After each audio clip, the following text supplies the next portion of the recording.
Good afternoon, everyone. This is Jared Rand, and welcome to the Global Guided Meditation Call for Monday, April 7, 2025, after 3:15 p.m. Eastern.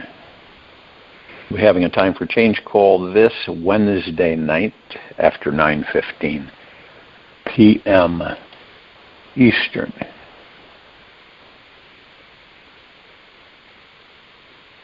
You want to make sure that you're in a comfortable position without any outside distractions. Relaxed into your body.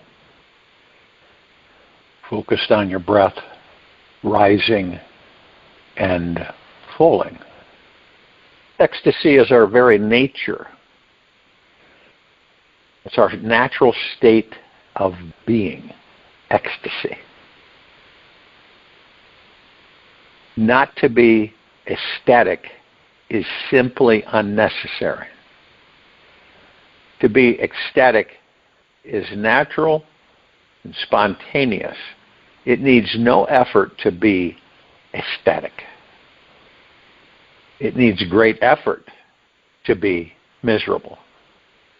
That's why you look so tired, because misery is really hard work. To maintain it is really difficult because you are doing something against your nature. Also, we work really hard at being miserable. I know that sounds strange to some, but when you step back from the ego mind and you watch how you respond to things, it's tricky too. It's really tricky because the ego mind is a crafty little devil. And before you know it, you're in it again. And it's like saying, you're not in charge here. But not without getting revengeful, angry, or upset with yourself. You just know you're not in charge here.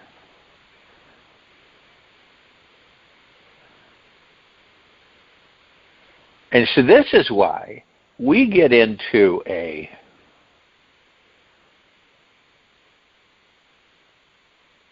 kind of a cozy nest, right, of habitual life.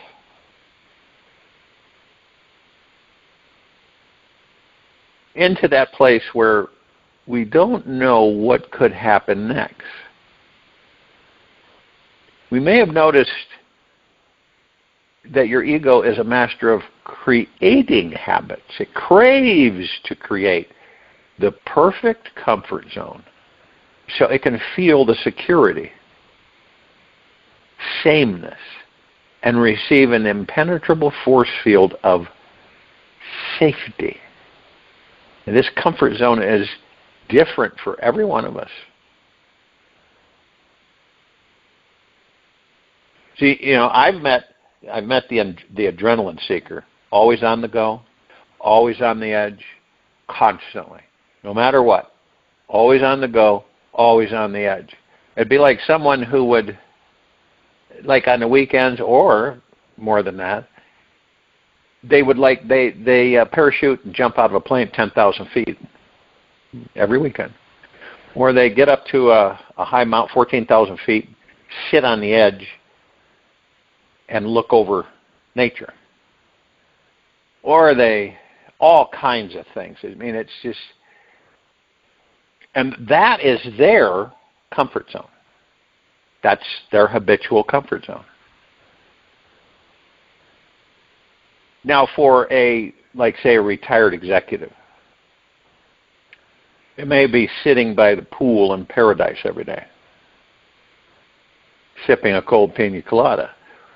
Whoever you are, you have some form of comfort zone established that is there for you to grow out of and expand through. Now, the majority of the time, most of us just stay there. Truth is that the ego has no real power of control at all and cannot create 100% safety in our lives. Not even close. Our lives, these bodies we come in, and when we have what we call life, it's inherently insecure. We do know that the body, when the body ends, that is a sure thing. We know that. That's not maybe, that's a sure thing. The mind can only fixate on the false notion of safety and hope that this will come true. True safety only comes from being in touch with your eternal self. That's the only place you're going to find safety. Being in touch with your eternal self.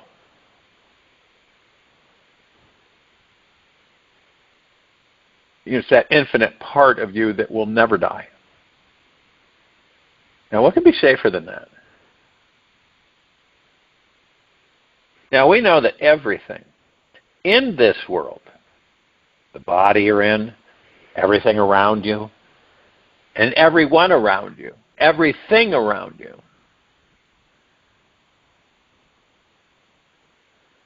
is changing.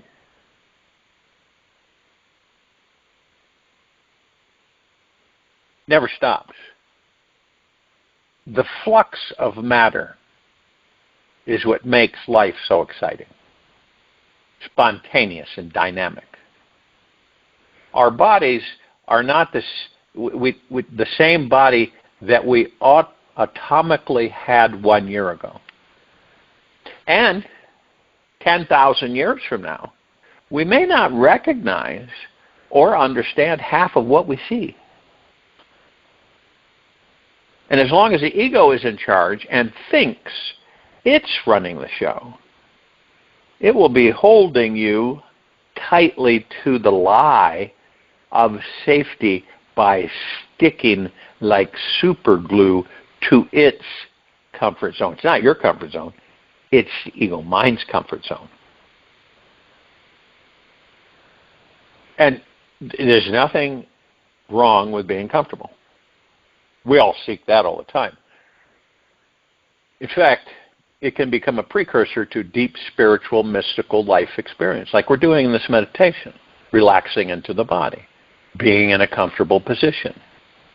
Yet the ego will often coax us to stay in an old rut or pattern just to keep its distance from the fear of the unknown. It believes that it's better to stay with what it has known for years, even if it feels like you are shriveling up.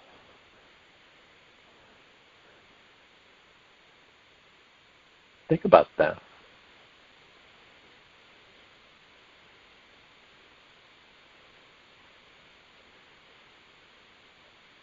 It's like you're shriveling up in some lukewarm bath where there is no heat, excitement, or pizzazz. It could be anything. Maybe you've experienced it. Many have on this planet. It could be a relationship, a job, a salary, overweight body, lack of vacation, or just a convenient, repetitive daily routine. Now, the ego would rather be comfortable in a velvet rut for 70 plus years than take a risk to step into true aliveness. It is a proven fact through many, many, many studies that the older these bodies get, the more we experience, the more we should take risk as we age. But what do you think? Do we? No. We dwindle away. We don't take risk. As we get to a certain age factor and we don't take risk, we take less and less and less and less. And in actuality, we stay alive longer by taking risk. And I know that sounds strange. But you imagine how many people are in this zone and they never leave it. And they don't, they don't change anything. Not even a little thing. And if you ask them, you say, hey, Harry, why don't you come with me and let's check this out. I'm too old for that, Bill. No. Maybe years ago, maybe when I was a lot younger, but I'm not interested in that. So, Harry sits in that zone. And sits, and sits, and sits. There really isn't anything cold. See, we've been really tricked a lot. There really is no such thing called retirement. There really isn't. It's like you do something repetitively in this life or previous lifetimes, which we all have done. But let's say this lifetime, and you do something repetitively, and you do it for maybe 20, 30 years. And then you look forward, okay? You look forward to what? Retiring. Then what happens? Well, then you've got to find ways to be busy. You got it. What are you going to do? I've often had people say, "Oh, they're all excited, and they retired." Some of them played golf, and after a while, they got so tired of playing golf because that's all they would do is play golf. They wouldn't know what else to do. And it's a proven fact. When you look at the statistics that have proven truthful, there are some statistics that aren't truthful, but the ones that have proven truthful is that the aged population of this country is the largest consumer of alcohol. Why? They get bored. They get depressed. Because why? They're in a stagnant existence. That is not our natural state of being. It doesn't mean you have to, overturn everything and disrupt everything. It just means that the universe is saying, hey, what are you doing? Well, I'm retired and I don't really have to do anything. You sit around, basically, or do what? Play golf or go to country clubs or take walks or whatever. Instead of risking anything, the older we get, the less we risk. And the less we risk, the older we get, the less we risk. The less we risk, the older we get. Goes both ways, flipped. And when you talk about something, you imagine if everybody says, I mastered this. I've talked about this before. You master something. It's not ego mind. In heart mind, you say, well, I've mastered this. I know this. I know it really well. I've done it for a long time. Now I'm going to look at things that I don't know much about, and I'm going to pick one of those things, and I'm going to master it. That's what, wouldn't it be interesting though that retirement would disappear? No one would use that term. And mastership. What are you going to do after you leave here? You've been here for 30 years. Well, I have, and I'm real deeply grateful for the time. But now I've found something else that I want to master. I've mastered this, so I want to master something else. So we would be constantly engaged in something that we are interested in, that we are motivated with ourselves about. And we use this excuse because it has been embedded in us for a very long time. Is that we say that, we're too old to do this and we're too old to do that, and, oh, that's silly, I can't do that. And it's interesting because ourselves, each of us, we have a choice. We don't realize it, but we can either lengthen our stay in these bodies or accelerate our leaving in these bodies. Okay? Now one might look at you with a funny look and say, what the heck does that mean? It means that some of us accelerate our leaving these bodies by becoming more and more and more inactive. Okay? No real hobbies. Really nothing. And most of the things that we thought we would enjoy, we end up getting really bored with, and we just said, boy, I can only hit a little white ball so long. And it's interesting because it's our decision, and it's what we decide to do. It isn't negative. It isn't a negative. It isn't. It's kind of a neutral ground, but we've been doing it for so long. You would believe or think that those of us who live longer, whatever that means, right? That we have more knowledge, because we've been around longer, in most cases. We have more knowledge and more awareness and more life experience. Now, when you were 20, all of us, we did things a lot differently. We thought things a lot differently because we were only 20.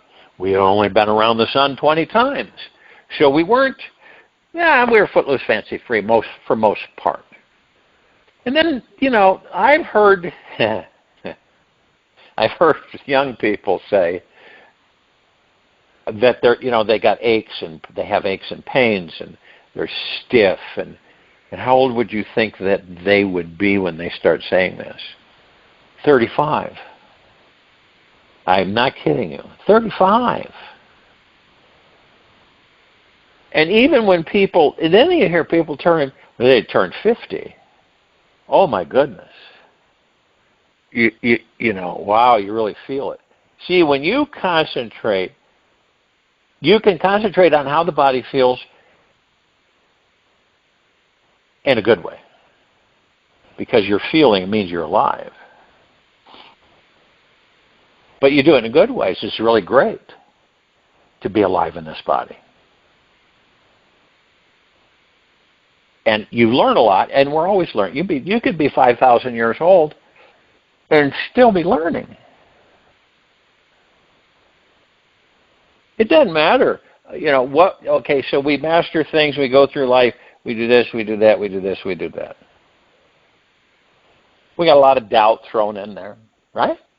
Fear, worry, stress.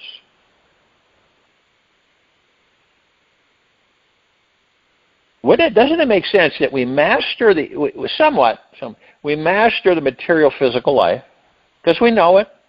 We've been in it a long time. We know the ego mind. We know how it operates. And we know that part. But what we don't know is how the heart mind operates. We haven't mastered that. And wouldn't it make sense that we say, okay, so I've got a full view of this material physical life and ego mind. Now I want to have a full view of heart-mindedness, silence, peace, tranquility. Does that make sense? Rather than turmoil and frustration and fear and anxiety, which we've all experienced numerous times.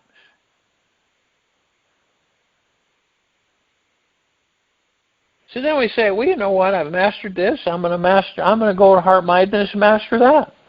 I'll find out a whole bunch of new things that I never knew.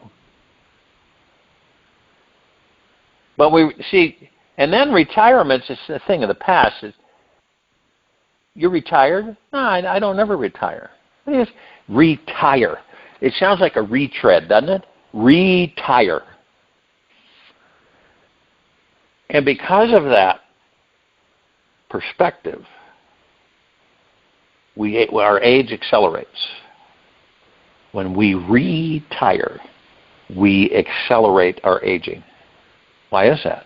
Because we become, in most cases, not all, but most cases, we become more and more and more inactive.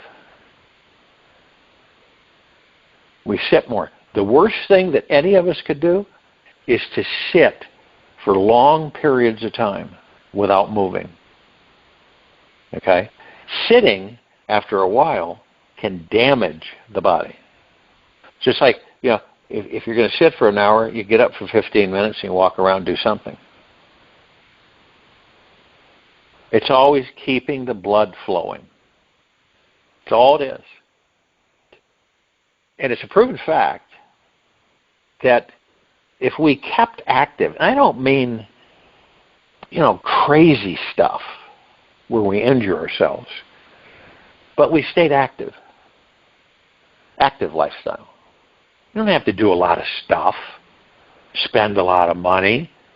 You're active. Yeah, I'm going to take a walk.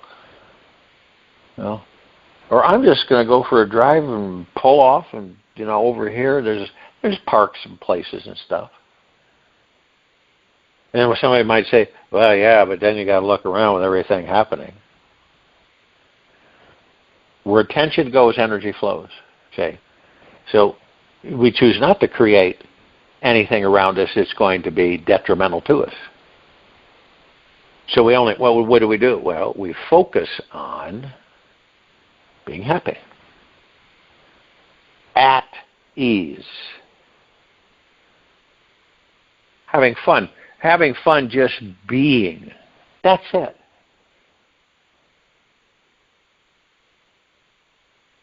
And then what do? We embrace every moment that we are in these bodies. Every moment. Moment to moment, like we are in this now, in this moment, in heart-mindedness, in this interview, these meditations.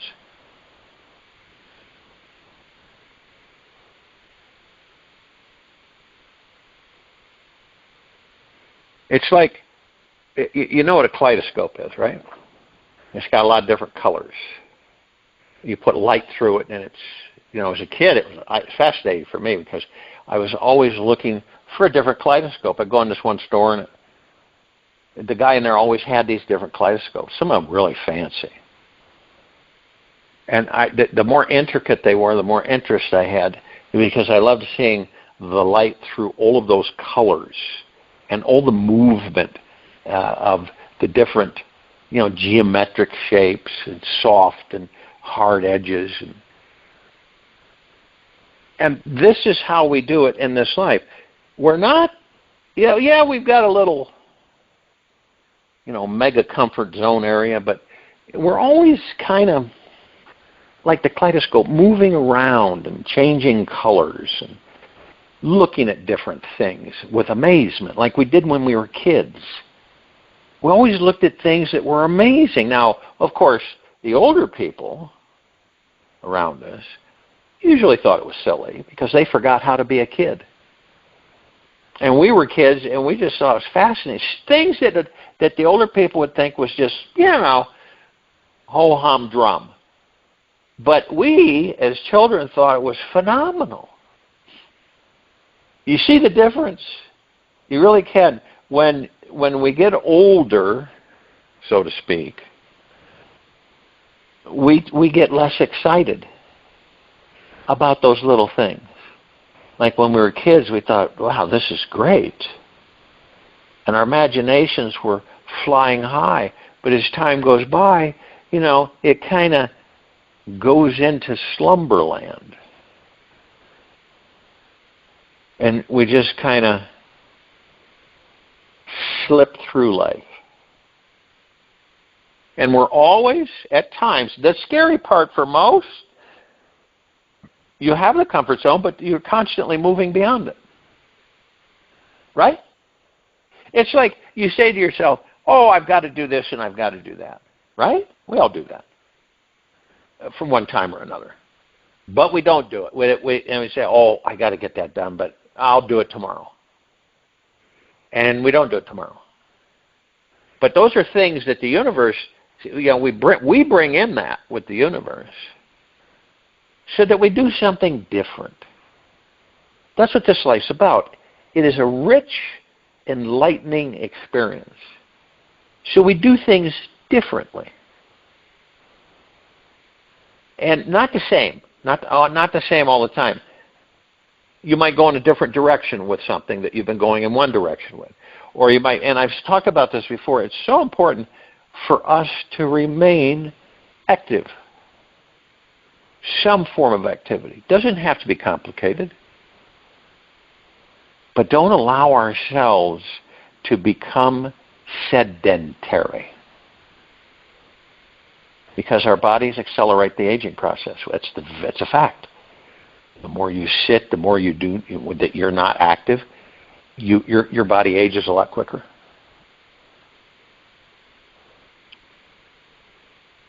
And you don't realize it, see? It's really interesting because we don't look at it from that kind of perspective. It's kind of, well, that's life, right?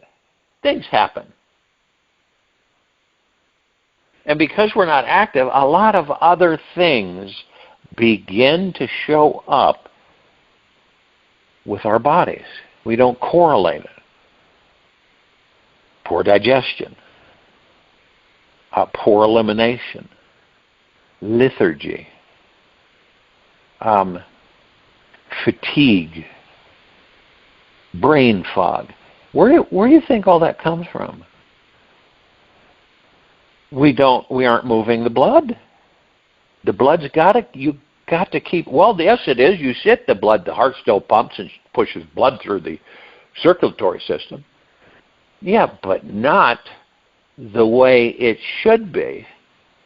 With a little bit of accelerated blood flow, the body is a lot happier. No indigestion. No elimination problem. No lethargy.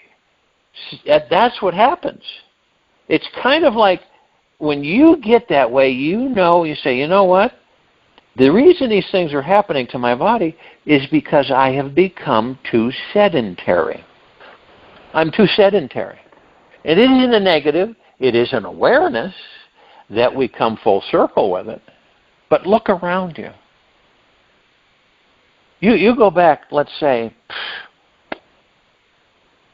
50 years? And you look at the people then. They were much more active. Right? But then you go, and they weren't carrying anywhere near the weight. Now, look today. Look today. And you say to yourself, what's happening here? More and more of us are becoming sedentary. That's what's happening. More than ever before. Why? Well, because we have this stuff called technology. And we have ignorance towards the things we put in our bodies. So all this compiled causes all of these things to start happening with our bodies. Have you ever like maybe done something out of your normal, your regular mode, whatever? But you kind of look, you say to yourself, I'm not that tired today. I don't feel lethargic. I feel energized. I feel good. Because you had done something where you moved into activity. And you enjoy it. So you can have activity that you really don't care to have, and it's stressful for you. And then later on you feel really,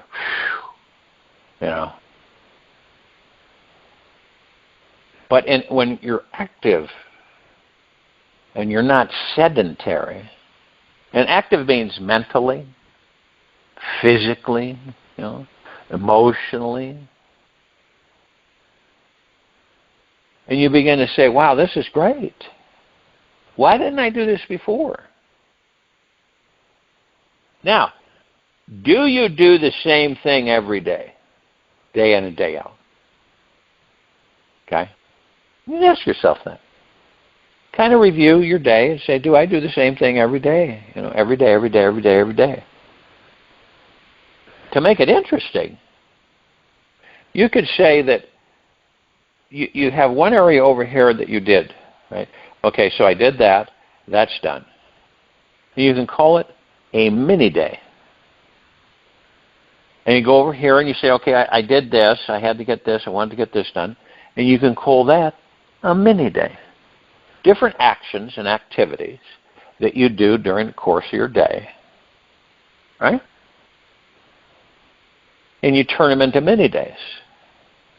That you have done these things, which gives you a sense of gratification and gratefulness. And it also identifies the fact that you are active and not sedentary. If you sit, let's say you're sitting, and you're not, you're not stressed out or anything, but you say to yourself, I've been sitting almost an hour, I got to get up and just walk around. That's it. Go upstairs, if you have an upstairs, downstairs, go upstairs, downstairs. Go outside, take some air in, and just look around, move around, and then go back, sit down. It's kind of like getting into healthy habits so that these bodies can sustain us longer. That's huge motivation. And a lot of the things that we experience are due to our sedentary.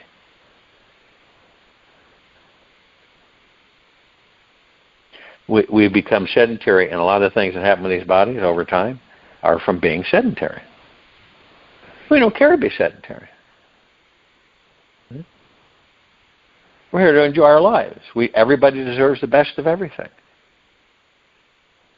We're gods in these bodies. We're immortal beings that never die. Why should the body end? The body can end when we believe the body should end. That we're done. It's not some surprise.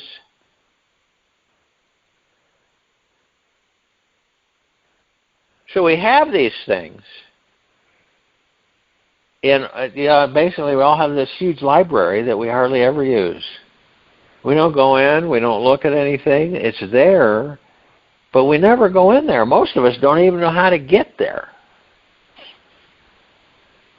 So you had all the information and knowledge that you'll ever need or care to have.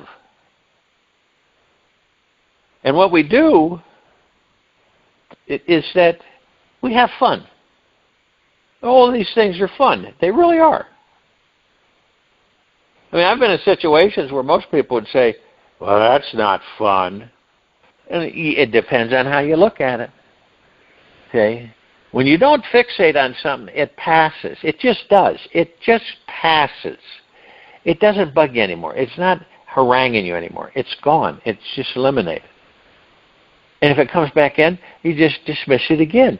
You know what it is, and it's gone. And you leave it alone. See, this is where things will flow once we leave them alone. They don't flow. Have you ever noticed that? Have you ever noticed that you focused on something and you're asking yourself questions and this and that, and it never seems to materialize. And then you get more frustrated because you can't figure, why isn't this happening? It doesn't make any sense to me. And then you finally go, I should just leave it alone and leave it with a positive thought and just walk on by. Surrender it. And that's really, when we do that, we forget about it and we let it go. That's when things materialize. But if you're sitting there focused on it and you're talking to yourself and you're saying, why is that happening that way and this way? And because, see, the ego mind wants control of everything. So what do? We try to control everything. And then when we don't have control of something, we freak out. We freak out. We're just stressed and stretched and figure out why this is there and then this, that, and over here. So we put our intention out and our desire, our want, and we let it go. Whatever happens, happens. If it happens, great. If it doesn't, great. Either way. Now that's really letting go. You have no attachments, no expectations to it. See, we've got this sedentary zone, which we call comfort zone, right? And it's funny because we should be expressing ourselves the older we get more and more, right? But we get lethargic and we slow way down, which is good. And we don't feel motivated. We get into that stuck rut. We don't know we're in the rut, right? And we turn down things that come in. Universe brings things in. I'm not going to do that. We become less and less active and more sedentary. So in the quietness of meditation, you realize that all you do is step outside of it and watch it. And then you start, with your perception, you say, I'm not going to, I'm not going to do that anymore. I can actually see what that's doing. I can see what it's doing. Right? So therefore, I'm going to shake things up. And for some people, shaking things up might be going down to the store and having an ice cream cone. That is shaking things up for some people. But at least it is shaking things up. And this is why things will happen in our lives that it's like we're blindsided. Say, holy cow, look at this. And it upturns everything. Why does that happen? Because subconsciously or unconsciously, we send that out to the universe. That's our thoughts, that we're really looking for, and it doesn't have to be, what do you call it, destructive and chaotic.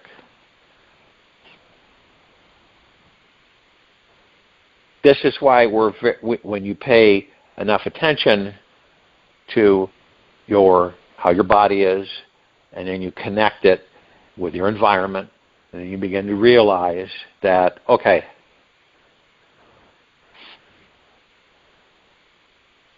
it's like when my assistant and me were moving constantly, and we still do, but not at that high rate. But it's like every 2 months you had to just pack up everything and go somewhere else. And then you'd get situated, and about 7 weeks later you'd have to pack up everything and go somewhere else. And you do that several times. It is draining. It is tiring. I'm sure some of you have experienced similar things where you kind of go, whoa, I need to let's just have this, calm down for a bit. And it does. It calms down. And that's why I have my 2 dogs, is because they kind of bridge, they keep me sane in a way. Okay? There's a distraction there. There is interaction there. There's love there. There's attentiveness there. So it just like with any of us with pets, we do these things because it disrupts our regular movement.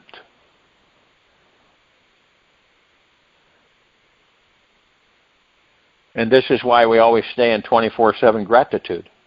Really, no matter how we're feeling.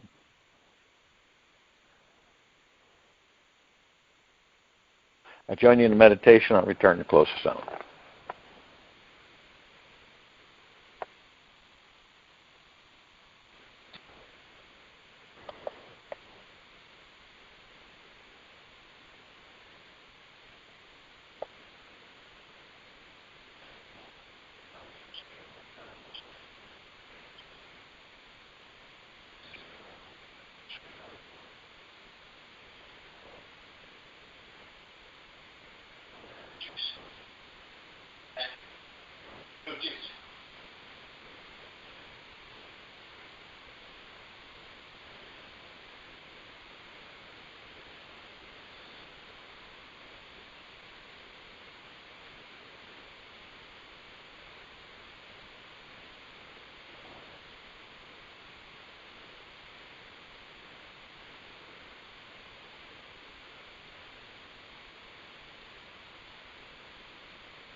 Take an easy and slow breath in through the nose, and an easy and slow breath out from the mouth. Remain still, relaxed into your body. Focus on your breath rising and falling.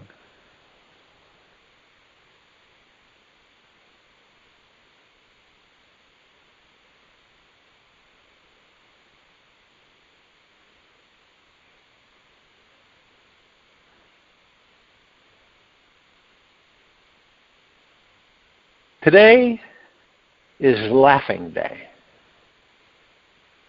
Take 30 minutes sometime to laugh about anything and everything you can. You may need, maybe fake it until you make it happen for real. Yet let the bubbling joy of your belly shake you free from any stuck energy inside.